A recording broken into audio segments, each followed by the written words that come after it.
Bismillahirrahmanirrahim. Assalamualaikum warahmatullahi wabarakatuh. Yang terhormat Bapak Ibu penguji PPG dalam jabatan tahun 2022. Perkenalkan, nama saya Jajang Nurjaman SPD, mahasiswa PPG dalam jabatan kategori 1 gelombang 2 Universitas Patimbura, program studi PPKN. Nomor induk mahasiswa 2022491759. Pada saat ini saya mengajar di SMK Negeri 9 Garut, Kecamatan Bayongbong, Kabupaten Garut.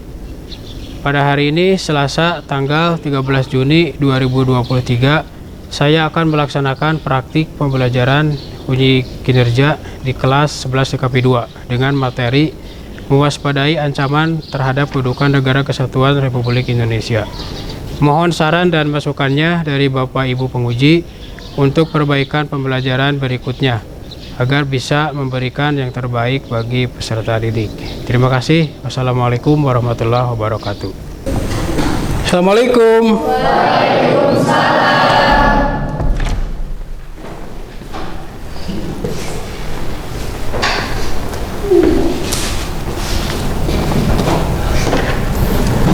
Oke, bagaimana kabarnya hari ini?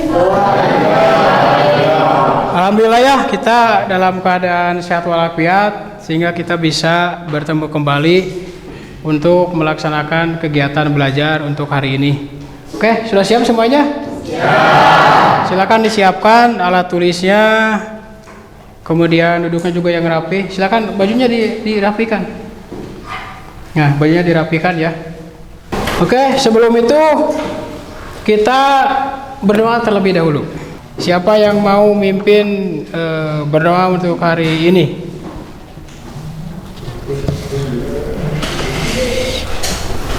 Duduk siap gerak.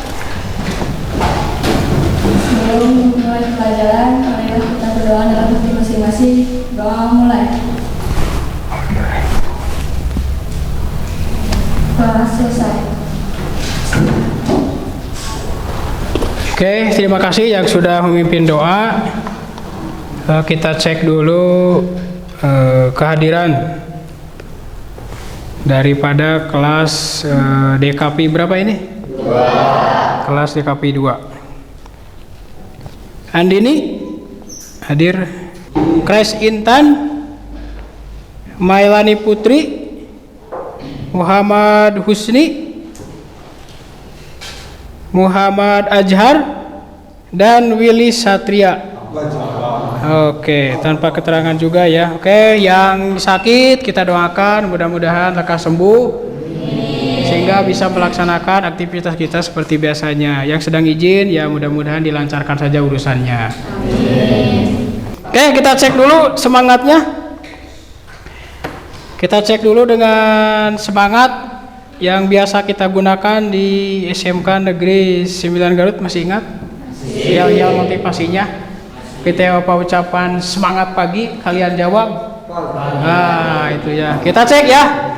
Semangat pagi. Pagi, pagi, pagi. Semangat luar biasa. Semangat pagi. Pagi, pagi, pagi. Semangat luar biasa. SMK bisa. SMK Negeri 9 Garut pasti bisa. Kita aplaus buat semuanya.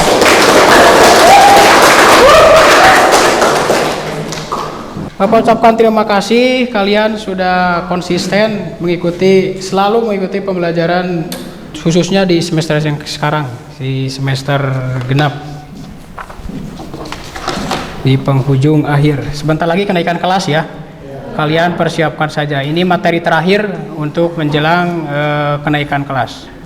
Nah, di sini Bapak punya sedikit kata bijak ya, kata-kata bijak. Nah, ini ketika kita bangun di pagi hari, kita punya dua pilihan sederhana. Melanjutkan tidur untuk bermimpi atau bangun untuk mengejar mimpi. Apakah melanjutkan tidur untuk bermimpi berarti cita-citanya tidak terwujud kan gitu? Ya. Atau kita bangun untuk mengejar mimpi? Atau jangan-jangan setelah kita tidur tidak bangun lagi? Itu yang Nah, itu yang jadi masalah ya, tidak boleh seperti itu. Oke. Untuk meningkatkan jiwa semangat kita, alangkah baiknya kita nyanyikan dulu lagu wajib nasional kita, gitu ya. Judulnya Dari Sabang Sampai Merauke. Silakan berdiri sebagai rasa bentuk, rasa menghormati terhadap negara kita. Semangat nasionalisme kita terhadap negara kita tercinta. Ini lagunya Dari Sabang Sampai Merauke.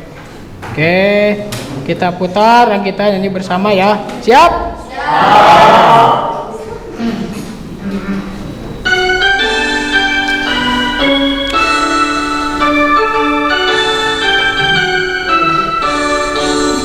Dari Sabang sampai Merauke, berjajar pulau-pulau, sambung menyambung menjadi satu, itulah Indonesia. Indonesia tanah airku, aku berjanji padamu, menjunjung tanah airku Indonesia. Oke, kita aplaus buat semuanya ya. Kita kasih.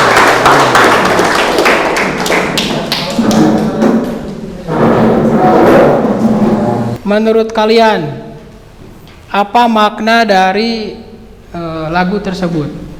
Ada yang mau menanggapi? Silakan. Angkat dulu tangannya, Segi, silakan. Oh iya, siap, boleh. Negara Indonesia merupakan negara kepulauan. Negara Indonesia adalah negara kepulauan. Makna dari lagu tersebut. Ada lagi? Siapa? Silakan. Jawab Pak, bahwa negara kita adalah negara kepulauan terbesar di dunia karena memiliki keanekaragaman suku, bangsa, bahasa, agama, dan adat istiadat. Oke, negara kita negara yang kaya gitu ya, akan daripada keragaman, negara yang beraneka ragam. Tadi sedikit ada gambarnya, beraneka ragam budaya dan juga suku bangsa. Oke, terima kasih, kasih aplaus buat teman kalian.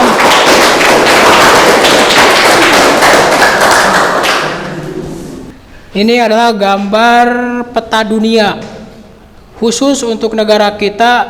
Ini ditandai dengan warna merah, gitu ya. Nah, kira-kira menurut kalian apa yang ada di benak kalian, apa yang ada di pikiran kalian terkait dengan gambar tersebut? Siapa yang mau menanggapi? Boleh? Dalam peta tersebut yang saya ketahui, negara Indonesia dilewati garis khatulistiwa. Negara Indonesia dilewati garis khatulistiwa. Oke. Dari arah barat sampai timur ya, dari Sabang sampai Merauke tadi garis khatulistiwa. Ada lagi? Izin menjawab Pak. Boleh, silakan. Negara Indonesia berada di antara dua benua, yaitu Asia dan Australia, kemudian dua samudra Hindia dan Pasifik. Nah itu, ada lagi?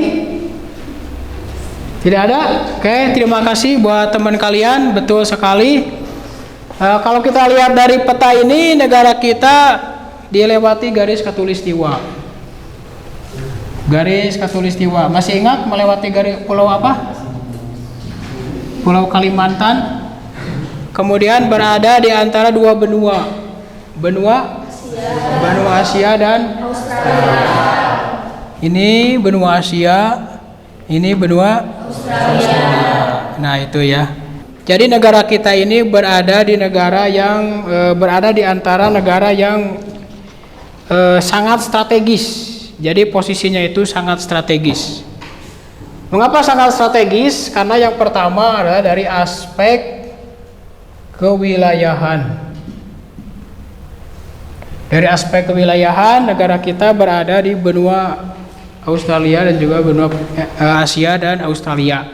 Itu kan termasuk samudra Hindia dan samudra Pasifik. Dan juga dari aspek kehidupan sosial. Dari aspek kehidupan sosial. Mengapa dari aspek kehidupan sosial?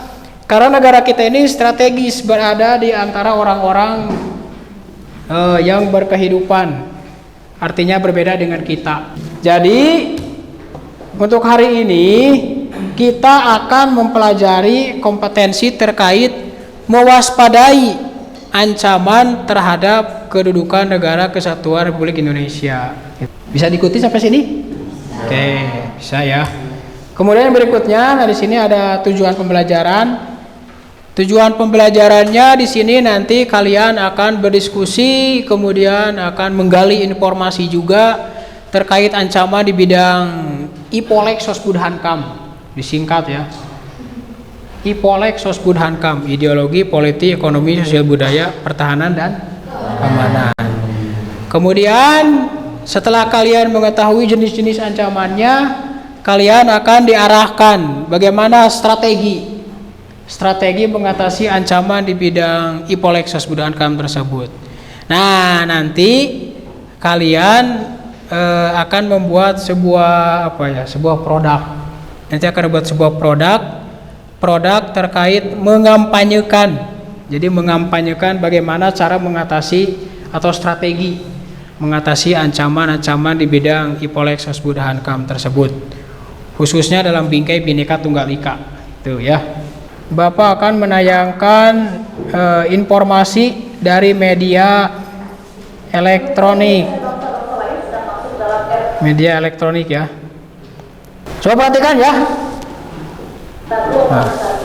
Di era ini apa saja bisa terjadi, termasuk pergeseran budaya. Banyak perubahan yang dirasakan oleh masyarakat. Pergeseran budaya juga mempengaruhi psikologis masyarakat. Berikut liputan. Selain itu, masyarakat juga menjadi mudah bertindak anarkis. Untuk menghadapi hal tersebut, ada beberapa alternatif untuk mengatasinya. Nah, itu video singkatnya itu terkait di bidang aspek sosial budaya. Ada yang ingin kalian tanyakan terkait dengan tayangan video tersebut? Silakan. Siapa namanya, Neng? Oke, silakan, Neng. Mengapa kejadian tersebut selalu terjadi di negara kita? Nah, itu pertanyaan bagus.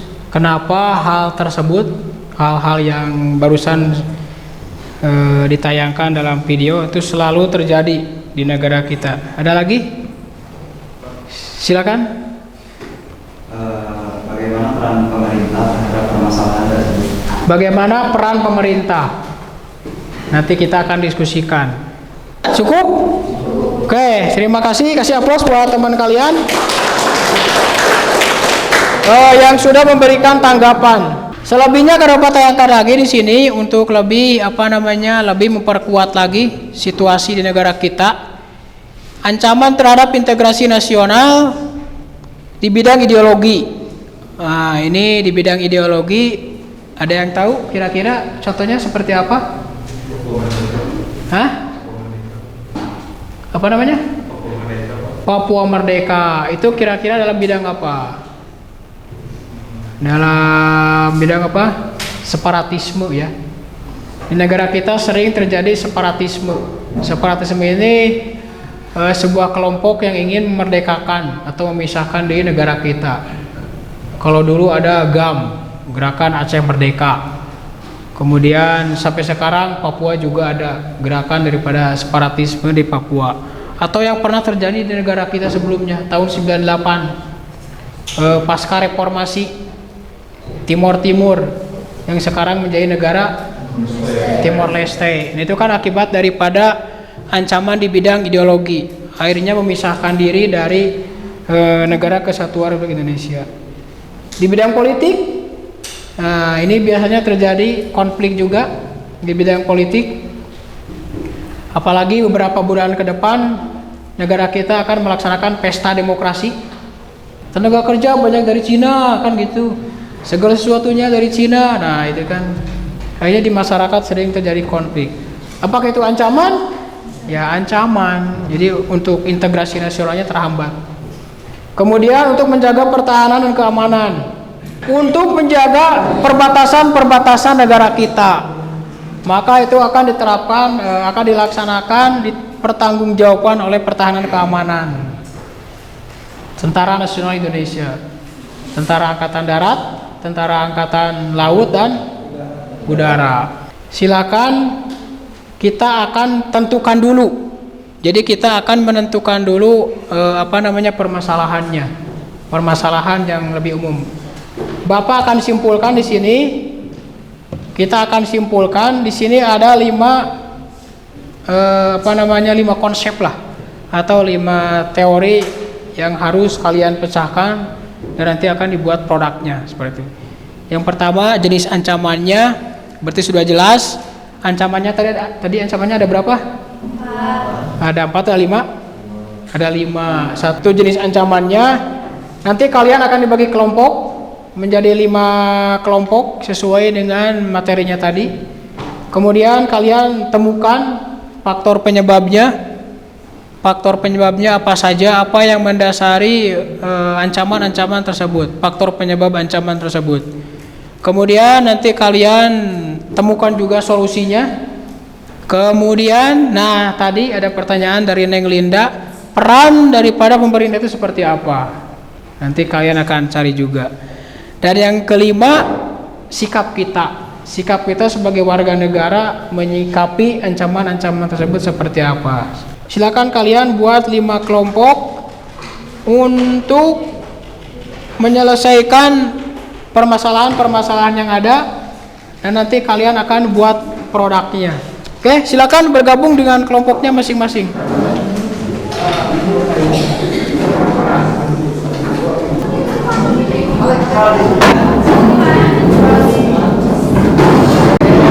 Sebelumnya sudah dibagikan modulnya, sudah Bapak bagikan. Kemudian masing-masing kelompok juga sudah menentukan materinya. Kelompok 1 Bapak namakan materinya tentang ideologi. Kelompok 2 politik. Kelompok 3 ekonomi. Kelompok 4 sosial budaya, dan kelompok 5 pertahanan keamanan. Oke, sudah dibentuk menjadi 5 kelompok. Jadi seperti ini. Nanti Bapak akan bagikan LKPD-nya, lembar kerjanya akan dibagikan sesuai dengan kelompoknya masing-masing. Nanti kalian selesaikan permasalahan-permasalahan yang menjadi ancaman terhadap negara kita. Jadi untuk mempelajari materi hari ini, kita akan fokus ke 5 permasalahan ini. Kemudian kalian tuangkan dalam LKPD, kalian kerjakan dalam LKPD, jenis ancaman, faktor penyebab, solusi, dan lain sebagainya. Setelah kalian selesai mengerjakan di LKPD ini, kemudian kalian buat sebuah produk.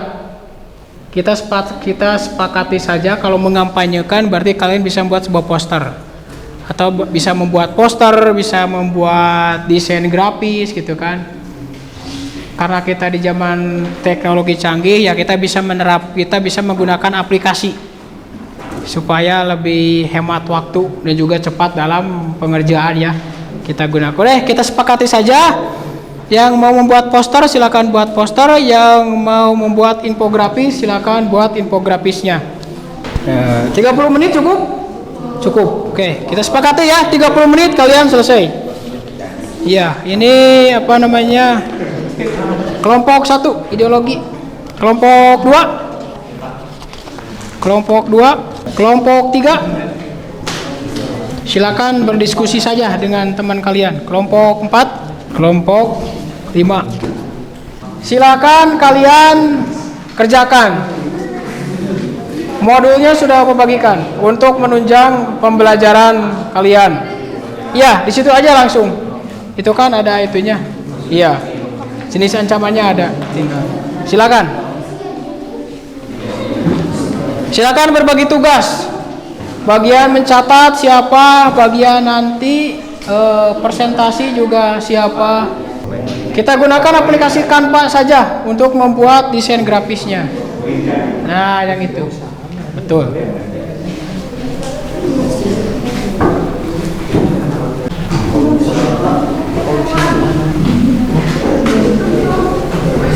Mana modulnya? Nah ini. Jenis ancamannya ada? Sudah ketemu? Bagus. Iya, ada berapa? Ada 5. Kalau nggak ada dari modul tambah lagi. Atau referensi dari HP nggak apa-apa. Kelompok ekonomi.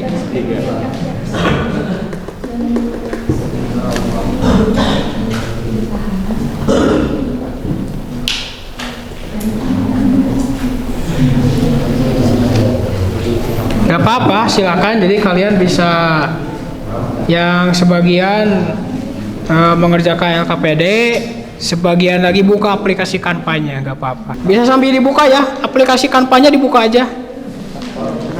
Nah, indikator keberhasilan untuk solusi. Bisa dibilang solusi atau strategi dalam mengatasi ancamannya. Jadi sampai sejauh mana peran pemerintah dalam mengatasi ancaman tersebut. Ada strateginya, ketemu. Wah, kalau yang ini Iya boleh. Sampai sejauh mana peran negara berhasil menyelesaikan, atau kita lah sebagai warga negara juga. Oke, gimana? Semuanya sudah selesai? Ya. Oke, sudah selesai. Silakan produknya bisa kalian kirim ke Bapak via WhatsApp. Kan kita sudah punya WhatsApp grup WhatsApp. Ya, silakan dikirim ke Bapak lewat link aja, lewat link yang sudah Bapak share. Nanti akan Bapak download dari sini. Oke, semuanya sudah ya, kita buka. Nah, ini tuh. Nah, kita kita koreksi lah. Nah, ini untuk bidang ideologi. Ada bentuk ancamannya, ada faktor penyebab, dan ada juga strateginya. Sesuai ya? Sesuai dengan yang ada di LKPD. Sesuai dengan LKPD, sesuai? Oke. Kita lihat yang kedua. Bidang politik. Nah, ini dari kelompok yang kedua, kelompok politik. Kalau ini kayaknya infografis nih, jadi panjang posisinya. Kalau tadi poster pas. Nah, ini ada jenis-jenis ancamannya. Ancaman dari luar juga sama. Oke, bagus. Nah, ini global di bidang ekonomi. Oh, berarti maksudnya ke globalisasi ekonomi ya. Kalau kelompok 3. Semuanya sudah beres mengumpulkan produk terkait dengan mengatasi ancaman dalam konteks Negara Kesatuan Republik Indonesia. Nomor urut 1 mana? Boleh, silakan dimulai. Assalamualaikum warahmatullahi wabarakatuh. Waalaikumsalam warahmatullahi wabarakatuh. Berdirinya kami di sini, perwakilan dari kelompok 1 ingin mempresentasikan tentang ancaman di bidang ideologi.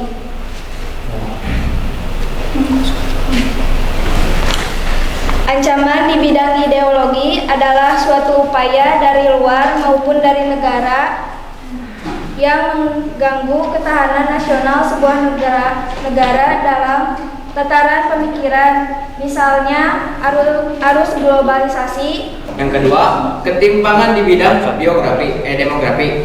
Apakah ada yang ingin ditanyakan? Nah, itu ya dari kelompok ideologi ya. Dari kelompok ideologi sudah menyampaikan terkait dengan produknya. Silakan, ada yang mau bertanya, menanggapi, atau pertanyaan apa gitu, bebas lah. Izin bertanya lagi. Siap. Bagaimana upaya pemerintah dalam menghadapi ancaman di bidang ideologi? Izin menjawab pertanyaannya. Intinya, pemerintahan di bidang informasi harus menyelenggarakan operasi informasi imbangan agar masyarakat menerima informasi yang dapat mengabaikan berbagai pengaruh asing yang berpotensi memecah belah persatuan bangsa. Sekian presentasi dari kami. Mohon maaf apabila ada kekurangan. Assalamualaikum warahmatullahi wabarakatuh. Tentang ancaman di bidang sosial budaya. Ancaman yang berdimensi sosial budaya dapat dibedakan atas ancaman dari dalam dan ancaman dari luar.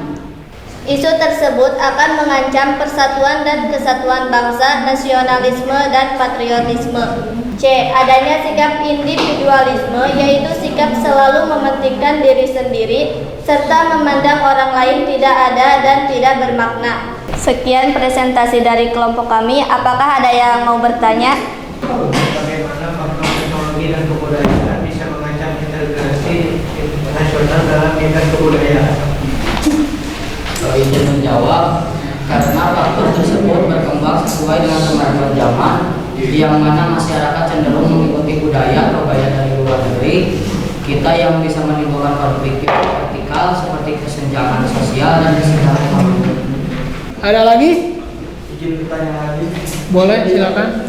Dari mengatakan ancaman di bidang sosial budaya yang tadi sampaikan, mana yang lebih relevan dengan posisi sekarang ini?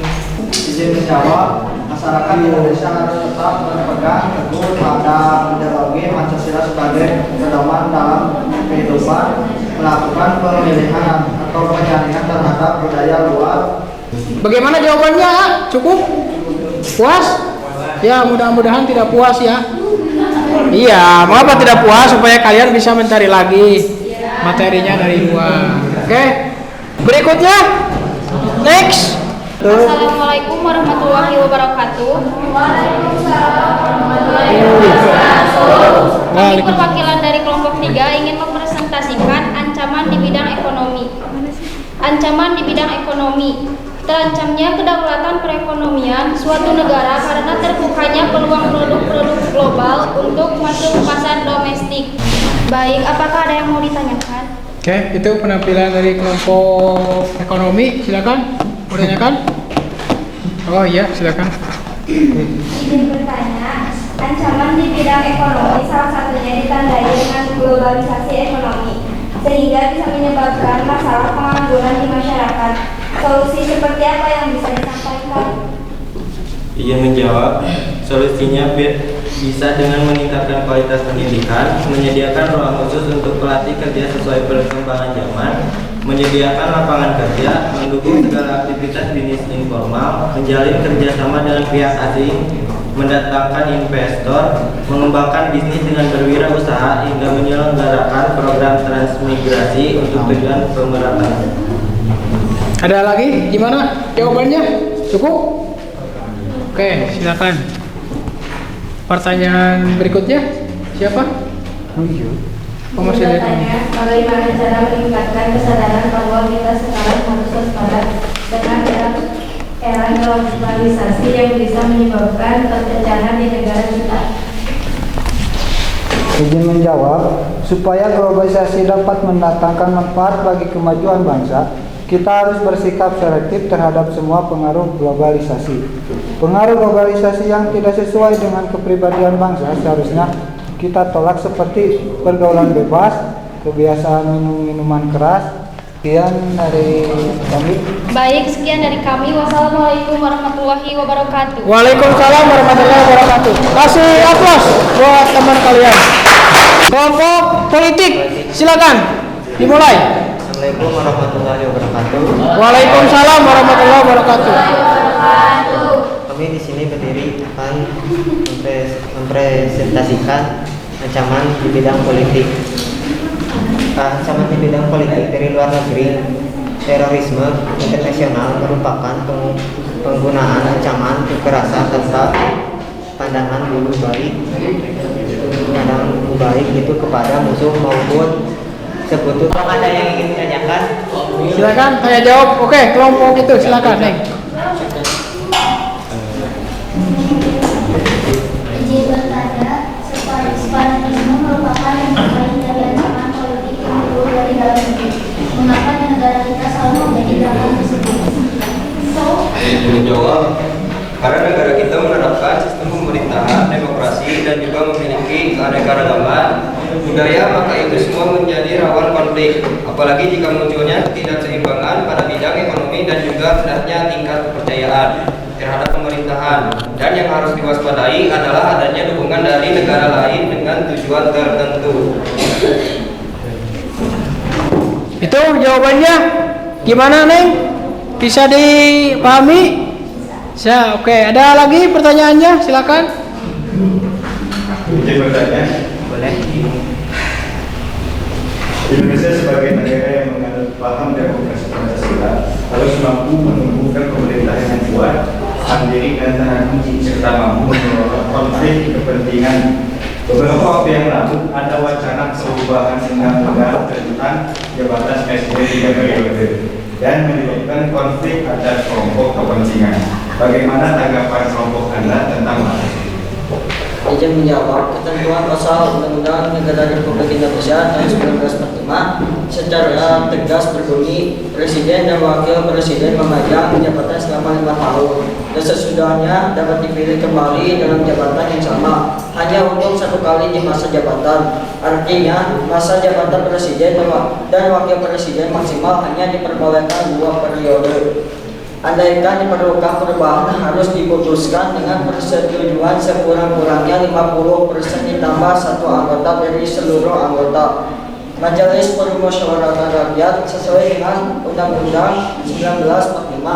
Untuk itu diperlukan sosialisasi yang menyeluruh sebagai solusi dalam mengatasi konflik di tengah masyarakat. Oke, itu gimana jawabannya? Cukup? Oke, ada lagi pertanyaan lain? Tidak ada. Oke, silakan ditutup kelompok politik. Sekian dari kami, apabila ada kesalahan dan Sudah tampil semuanya di kelompok 1 sampai kelompok 5. Saya perhatikan di sini dalam membangun integrasi nasional bangsa Indonesia, negara kita kan Indonesia selalu dihadapkan pada ATHG, ancaman, tantangan, hambatan dan gangguan. Ini pasti selalu ada. Dari zaman dulu Indonesia sebelum merdeka sampai sekarang negara kita sudah merdeka, tetap saja si ATHG ini selalu menghantui dalam kehidupan negara kita. Nah, otomatis cara mengatasinya tadi sudah ada sebagian daripada kelompok kalian yang maksimal gitu ya dalam penyampaiannya. Nah, yang paling penting dalam kehidupan sekarang ini yang sangat rentan sekali dalam menjaga keutuhan negara kita adalah di bidang globalisasi. Karena globalisasi ini bisa mendatangkan manfaat bagi kemajuan bangsa jika kita bersikap selektif terhadap pengaruh daripada globalisasi. Karena di sini kan globalisasi ini kan ada positif, ada negatif. Globalisasi ini selalu hadir dari negara lain. Negara lain selalu memberikan pengaruh terhadap negara kita. Salah satunya dalam aspek budaya. Budaya luar negeri boleh kita tiru yang bersifat positifnya. Nah, itu untuk evaluasi pembelajaran, silahkan Bapak sudah share di grup WhatsApp. Silahkan di-share dan kemudian diisi. Silakan dibuka, diisi gitu kan. Bapak kasih waktu 5 menit karena ini masuknya ke Google Formulir gitu ya, Google Form, jadi langsung masuk. Untuk tugas kedua silakan kalian buka modul halaman 231 ya. Silakan buka modulnya halaman 231. Di sana ada tugas yang harus kalian selesaikan secara individu. Selesaikan di rumah masing-masing saja gitu ya. Dan dikumpulkannya minggu depan seperti itu. Oke, kita cek semangatnya ya. Ya. Semangat pagi.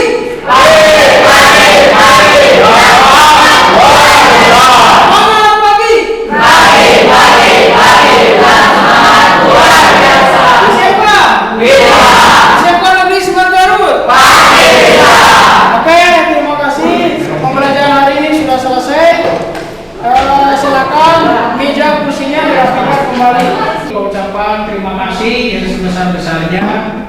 Pembelajaran hari ini cukup hebat sekali, sangat luar biasa sekali. Bapak ucapkan terima kasih. Silakan sebelum kita mengakhiri pelajaran kita berdoa terlebih dahulu. Silakan pimpin berdoa. Siapa? Duduk siap, gerak. Setelah pelajaran, mari kita berdoa dalam masing-masing. Doa mulai. Doa selesai. Istirahat. Oke, terima kasih.